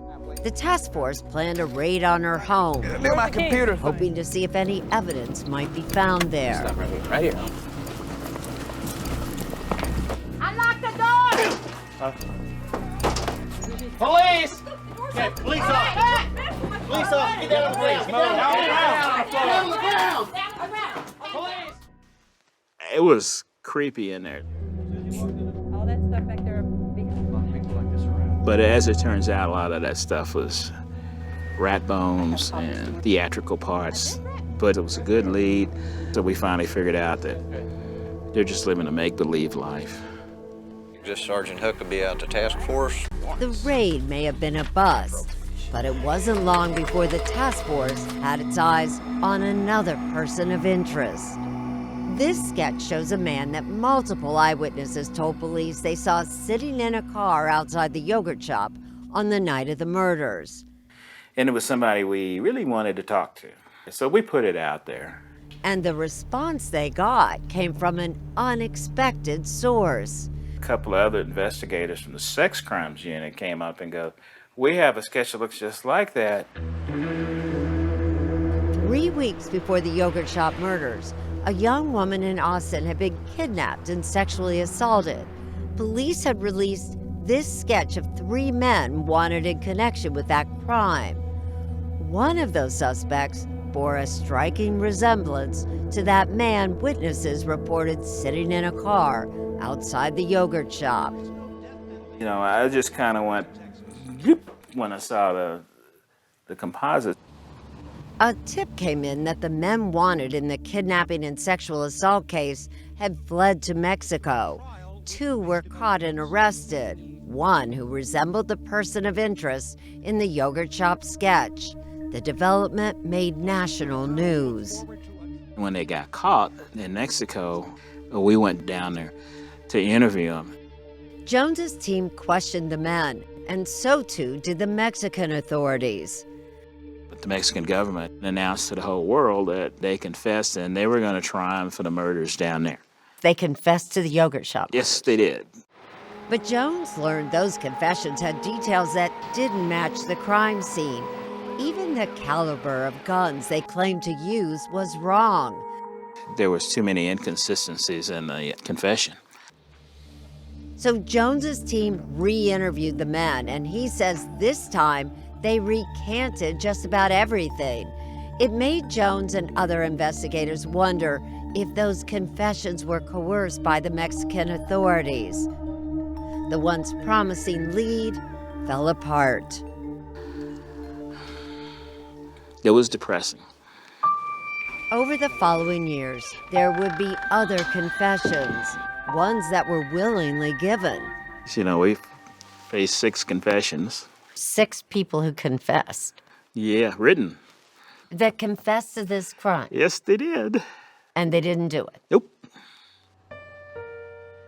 In 1994, after nearly 3 years of leading the investigation, John Jones was moved out of the homicide division. He says it was a mutual decision. Austin police wanted fresh eyes working the case, and Jones felt it was time to move on. Other detectives took over, and as time passed, the victims' families were left wondering why no one had been arrested. Amy Ayer's mother, Pam, spoke to us in 1996. They're probably out there leading a life as normal as they've ever had. And ours is never going to be the same. That same year, Eliza Thomas's mom moved away from Austin, and the painful reminders. Running into people who were constantly asking how the case was going was very hard on me and especially my daughter, Sonora. Sonora's life had taken a downward spiral. In my high school years, things really deteriorated.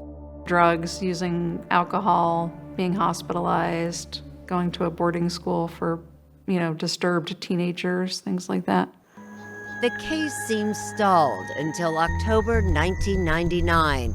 Some breaking news. Austin police have arrested 4 men in connection with the yogurt shop murders of 1991. There were finally arrests, but would it answer the question on the billboard that had been haunting Austin for nearly a decade?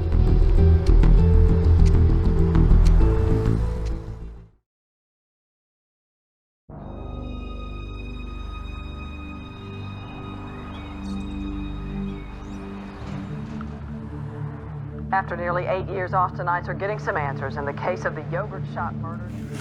I want to start off by thanking y'all for joining us here today. For almost 8 years, we've all waited to hear the words that our police department is close to a point of solving a crime that has haunted our very souls. Today, we finally get to hear those words. When 4 men were arrested in the fall of 1999 for the yogurt shop murders, relief was felt citywide.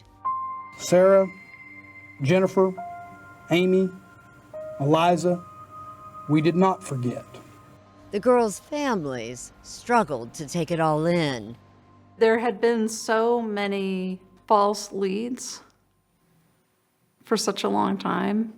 It was hard to know how to think about it and how to feel about it. But there were finally names and faces to blame. Maurice Pierce, Forrest Wellborn, Michael Scott, and Robert Springsteen. To the task force, they were familiar names and faces.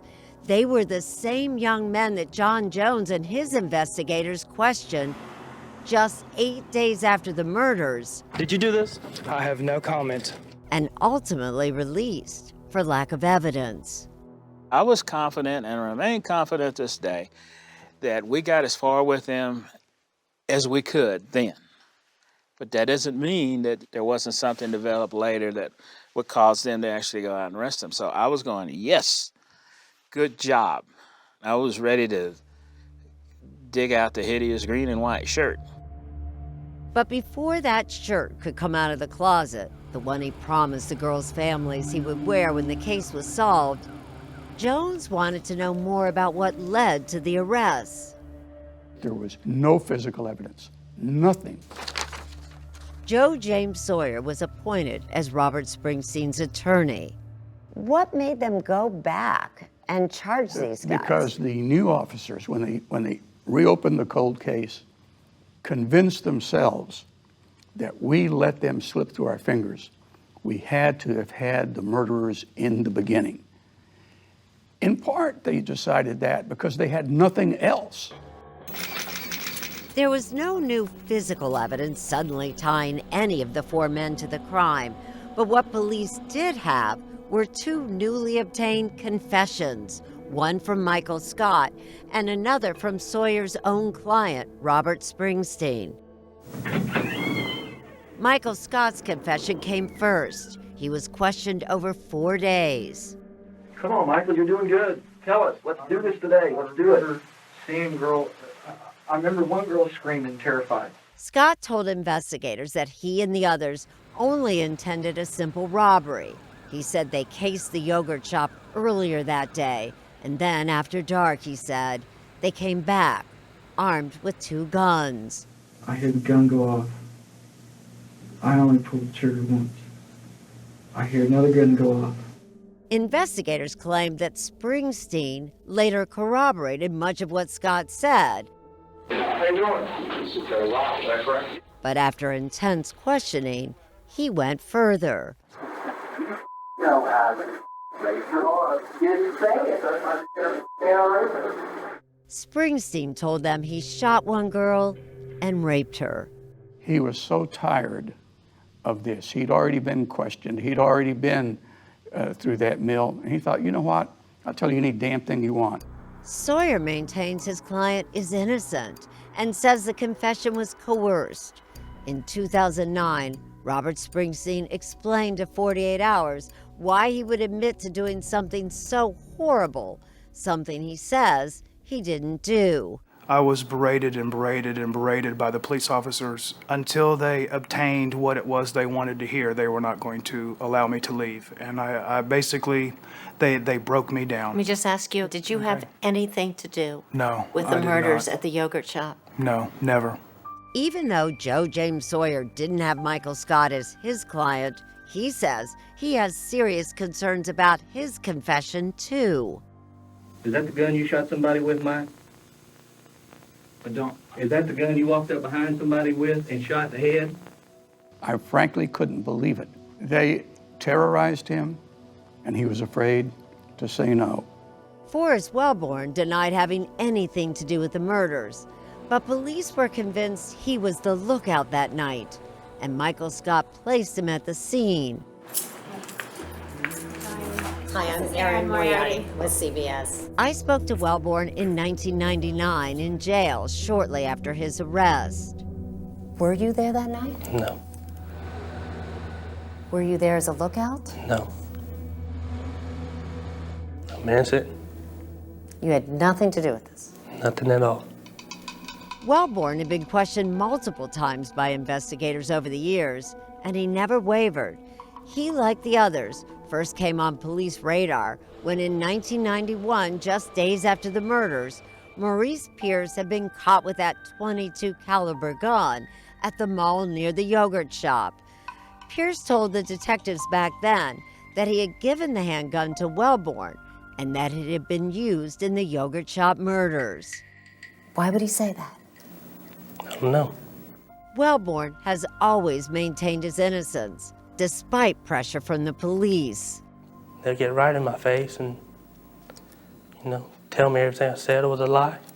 Remember, false confessions in this case were nothing new. Jones said that 6 written false confessions were obtained when he was in charge. So when he learned that the 2 confessions were all the new investigators seemed to have, it gave him pause. I go, well, maybe I shouldn't get that shirt out just yet. It wasn't long before the case against the men began crumbling.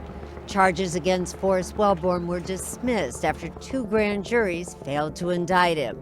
And later on, charges were dropped against Maurice Pierce for lack of evidence. Everything fell apart except the cases against Michael Scott and Robert Springsteen. And with Scott and Springsteen's confessions, the victims' families felt prosecutors had a strong case. These young men have been implicated and they have confessed and they can withdraw it, but the truth is they actually were there and they actually did the murders.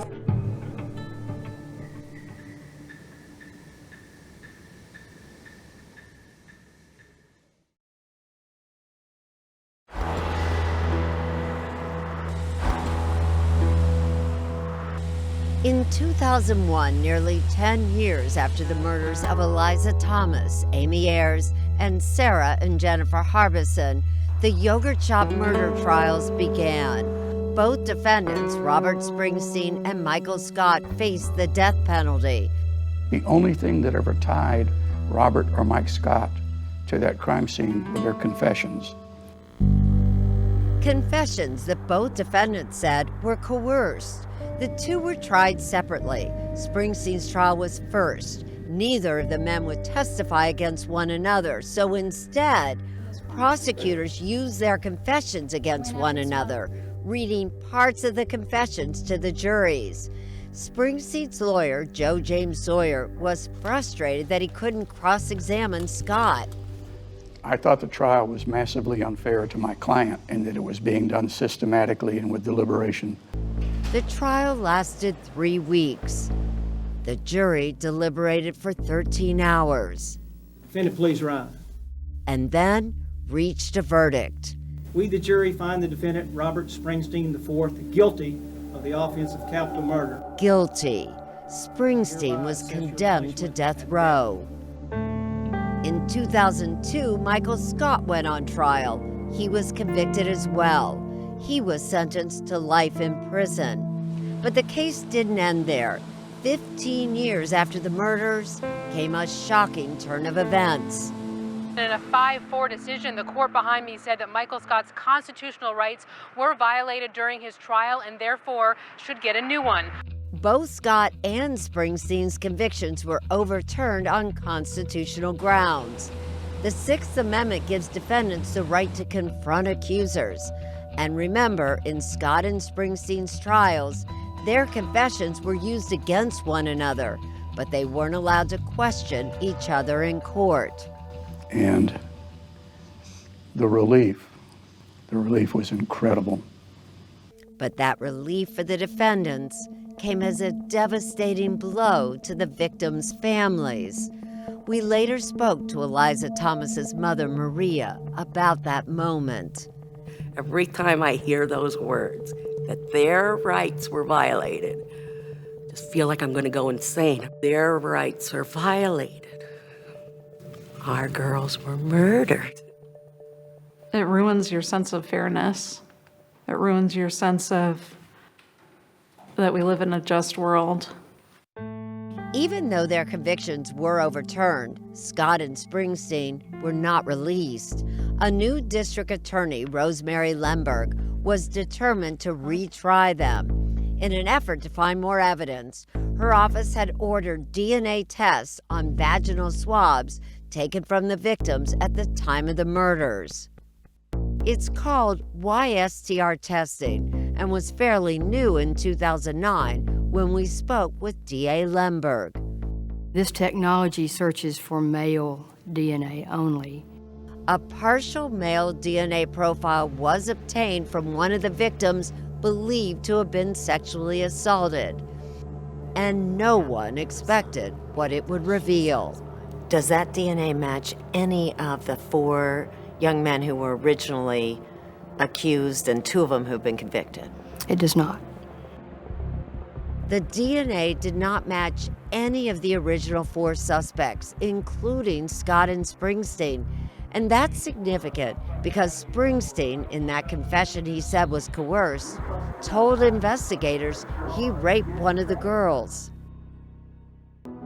Cece Moore is a DNA expert and genetic genealogist whom we asked about the case and the role of YSTR DNA in criminal cases. It is a tool that can eliminate almost everyone. It should eliminate everybody but the suspect. If their YSDR does not match, they did not contribute that. Because where that DNA was found, yes, in this case, it's very important. The district attorney was focused on finding the source of that DNA. She wondered if Springsteen and Scott had another partner. I remain really confident that both Springsteen and Scott were responsible for killing those poor girls. But in 2009, with no matches on that DNA, Lemberg dropped charges against Springsteen and Scott. After nearly 10 years behind bars, they were released but not exonerated, leaving open the possibility they could be retried at a later time. This was a difficult decision and one I'd rather not have to make. The question remained, though, whose DNA was it? I know who it is. The killers. You're convinced that That is a certain truth. Amber Fairley was part of both Scott and Springsteen's defense teams. She came up with a theory that the mystery DNA might belong instead to two never-identified men who witnesses reported seen sitting in the yogurt shop just before it closed. Those two men were described wearing fatigued-colored jackets. They were very slouched over, whispering, it was a very close conversation in a booth. Officials tried to track down those two men as well as the source of the DNA. And then in 2017, an Austin police investigator searched a public online DNA database to see if he could get a hit.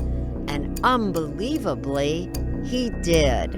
I thought, my God, we actually have a chance, a shot to solve this crime after so many years.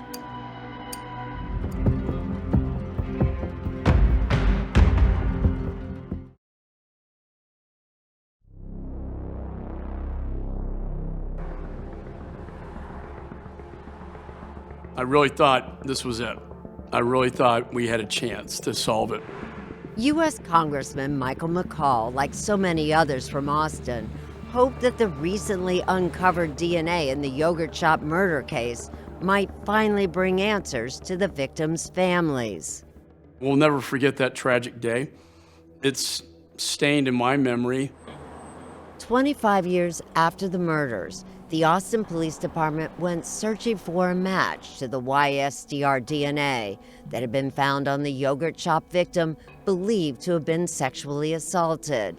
And in 2017, they got a break. On a public DNA database used for population studies, investigators thought they had found a match. I've seen DNA prove homicide cases. The DNA evidence is really the key here. But that sample from the crime scene was not a complete DNA profile. It was just YSTR, the male portion of DNA, and it was not a very detailed sample, having just 16 markers. 16 STRs is not a very powerful match. There could be millions of people with that same profile. So in genetic genealogy, we usually use 67 or 111 markers, or maybe even more. But isn't it a place to start? It is. It's not absolute, but if there's nothing else to work with, it is certainly something to look into. Still, it seemed to be the most promising lead in years.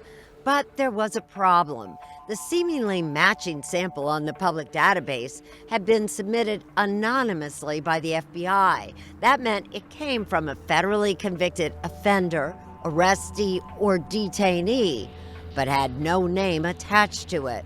When Austin authorities tried to get that name, the FBI would not provide it, citing privacy laws. There are some restrictions on privacy, so it gets into some very sort of, dicey issues. Frustrated, officials reached out to Congressman McCall for help. And so I pressed the FBI very hard. Finally, in early 2020, the FBI agreed to work with the Austin Police Department to see if further testing could be done on that YSDR DNA from the crime scene. I was very excited about it. The idea that we could bring this case to closure for the families and bring those responsible to justice. More advanced testing came up with additional markers, 25 instead of the original 16. But as so often happened in this case, what seemed so promising turned into disappointment. Some of the additional markers did not match the FBI sample. In other words, what seemed to be a match was not. In a letter to Congressman McCall, the FBI explained the new results, quote, conclusively exclude the male donor of the FBI's sample. As such, the FBI YSDR profile is not an investigative lead. And that was the greatest disappointment because we really thought we had it. If it didn't match that individual, doesn't it still mean there's somebody out there? This DNA belongs to somebody, right? It does.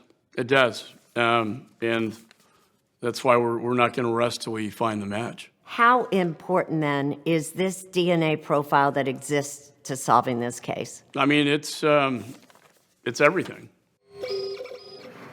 With DNA research advancing so quickly, there's real hope that one day that sample of DNA obtained 30 years ago may finally solve this case. Still, it will not erase the pain or the loss of lives. Every year that goes by, I get farther and farther away from my sister. You know? And I worry about losing memories. Sonora Thomas struggled for years with panic attacks and physical pain until, with the help of therapy, she realized it was connected to the murder of her sister Eliza. With a unique understanding of what trauma victims experience, Sonora wanted to help others like her and became a therapist. There's so many moments, you know, when your heart is open, you know, you're joyful, but there's also this loss that's always accompanying your life. Sonora found it helpful to look for ways to remember Eliza. When we got married, we had a flower and an empty chair at our ceremony, and my sister was mentioned. Compounding Sonora's pain, her mother died in 2015. Maria Thomas passed away with so many unresolved questions about the murder of her daughter. There is a kind of torture that continues by the fact that it's unsolved and it's ongoing. It's always there.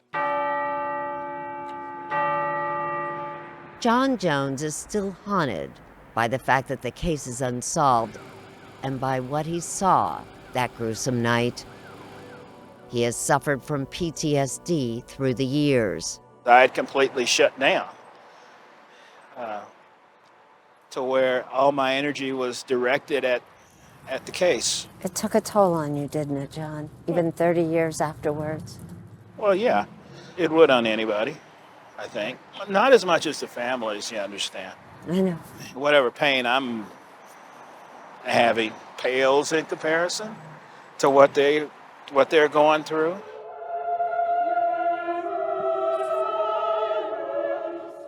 These days, Jones finds solace singing in his church choir.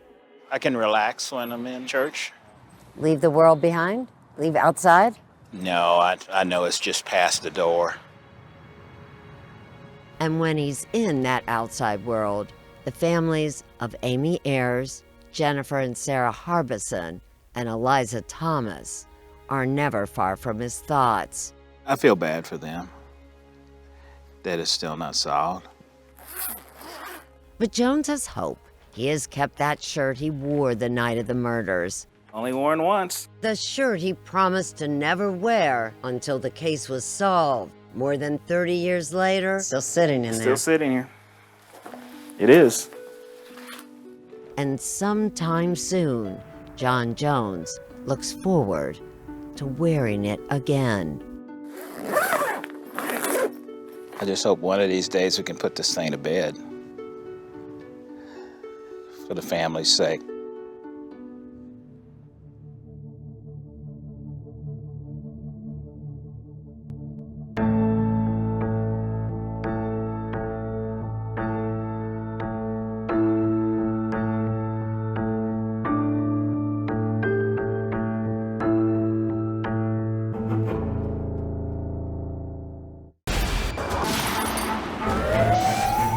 Hours. Don't miss an episode.